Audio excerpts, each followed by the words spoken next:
Hello everyone! I will teach you on how you can schedule YouTube Shorts in YouTube. First, you have to open the YouTube app. Then, to start uploading, tap the plus icon to upload a shot. Select Upload Video.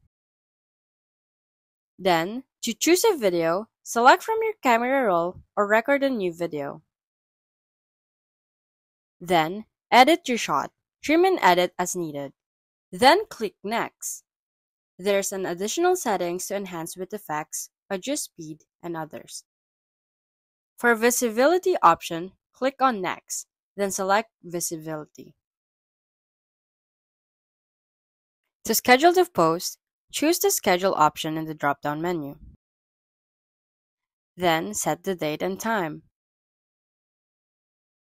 Select your desired date and time for the post.